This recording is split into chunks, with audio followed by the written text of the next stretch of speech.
everyone, I'm Melissa from Inspire Me ASAP. Over the past couple of months, I've had many teachers emailing me and contacting me, asking me advice about how to teach reading remotely. While I certainly am no expert on this topic, I have been teaching my own second graders remotely now for the past 6 weeks. And at times it's really hard to believe that it's been that long. And then other times I'm thinking it has only been 6 weeks. You gotta be kidding me. I feel like I've been doing this forever. When schools closed last March due to COVID, my district did not give any specific guidelines or expectations for online learning. However, expectations have drastically changed for teachers in my district at the beginning of the school year. Now we are expected to be online from 9 o'clock until 2:30 every day with a 35-minute block of lunch every day. Students are expected to stay on the Zoom call from that entire time. When it is time for lunch, students simply turn off their camera. I as well turn off my camera. We're on mute. We go to lunch, come back at 12:05. In regards to interventionists and special teachers, they simply join our Zoom meeting. They teach their lessons, grab students to a breakout room if they need to, and they do that all through our own class Zoom. Teachers are expected to teach live lessons for 2.5 hours, and that would be called synchronous learning. And then teachers are expected to also assign asynchronous learning for 2.5 hours every day. For the purpose of today's video, I'm going to explain what synchronous learning and what asynchronous learning is and examples of what that looks like. So if we begin with synchronous learning is something where it is probably what we're most familiar with. All teaching and learning happens at the same time for all students. When we are doing this remotely, we are providing virtual live instruction.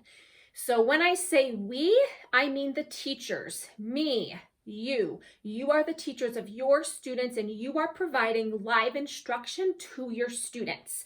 You are doing that in a format such as Zoom or Google Meets.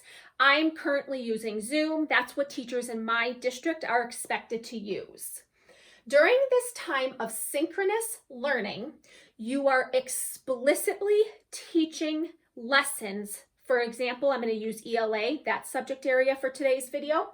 You are specifically teaching lessons that are on writing, phonics, reading, your standards-based content lessons.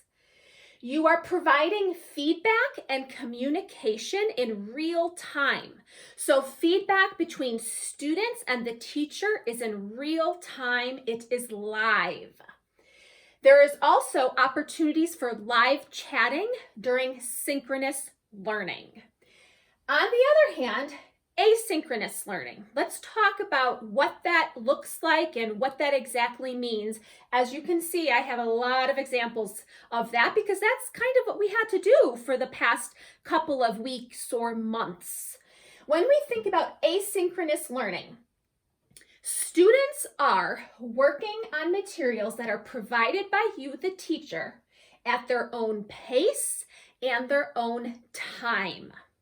At their own pace and at their own time. Some of these learning options would include, and I have a plethora of examples here, and I'm sure this is only the short list and there could be several others. These are ones that I feel good recommending because I have used them in my own instruction during this remote teaching time. So some of those would include websites that the students can go on to read digital books or to read books digitally. GetEpic.com is an awesome website where they have a plethora of books where students can read at their own pace, at their own time when they log into the website. Another option is Books or Story Online, where there's read alouds by different famous celebrities and famous people that your students might recognize.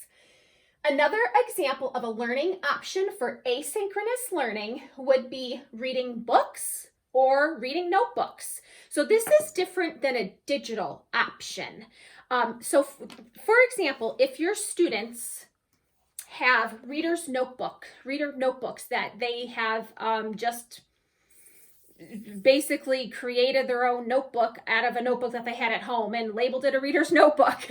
That's what I did with my students because we didn't see each other in person at all this school year. So they literally took a notebook from home and we labeled it our reading notebook.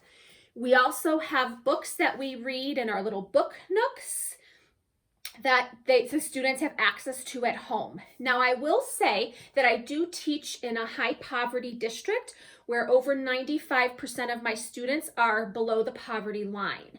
So I'm really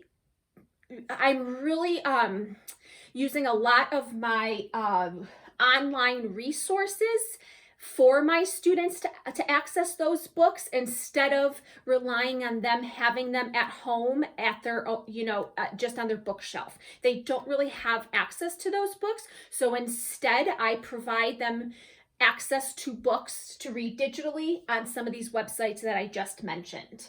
However, there may be a time where I am teaching a reading lesson and I might say, boys and girls, go ahead and open up your reader's notebook and write down what you're thinking as you were reading today during your independent reading time or during the asynchronous learning time. Another example would be Google Classroom. And specifically, I have used Google Forms with my students.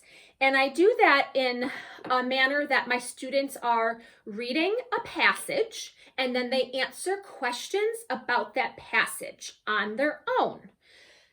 YouTube is another example of asynchronous learning where students have the option to learn at their own pace. So an example of that might be if you pre-recorded a lesson of yourself teaching something and you put it on YouTube and you provided that link to your students, that YouTube link to your students so that they could view it at a later date, at a later time, or they could use that to review back to themselves the lesson that you already taught them. Go Noodle is something I think we're all familiar with even before remote teaching, and that's certainly a website that you can use for a learning option for asynchronous learning. And then Seesaw. Seesaw has, I really think, become the up-and-coming platform where teachers are really using that as their go-to for remote teaching and learning. And when we think of Seesaw, or when I think of Seesaw as a tool for my students to log in, click on the assignment, and they do that assignment after I already taught that whole group lesson. So that assignment that they are completing, and it, again, is at their own pace and at their own time. Another example might be Scholastic News. I'm fortunate enough in my district to have access to the online digital version for Scholastic News, where my students also have their own code where they can log in and have access to all of those awesome digital issues. And so students can log on to the website, read those issues. They can have the option to answer some of those comprehension questions that go with the story. That is another awesome learning option for asynchronous. Last but not least is Freckle. That's something that we just started this school year. And Freckle is just a website where, and I'm no expert on this by any means, where you can assign work to your students based on standards that are at their level. Again, the focus is that they're doing it at their own time and at their own pace. I hope that this gave you a better understanding of synchronous and asynchronous learning. And in my next video, I'm going to model an ELA lesson that I taught just last week with my second graders. And I'm going to explicitly explain how I taught that lesson to my second graders and how it addresses the synchronous and asynchronous learning components. In the meantime, I have all of this typed up on a freebie that you can download and print up for your own reference, and I will put the link to that freebie printable in the description below. Bye-bye. Thank you.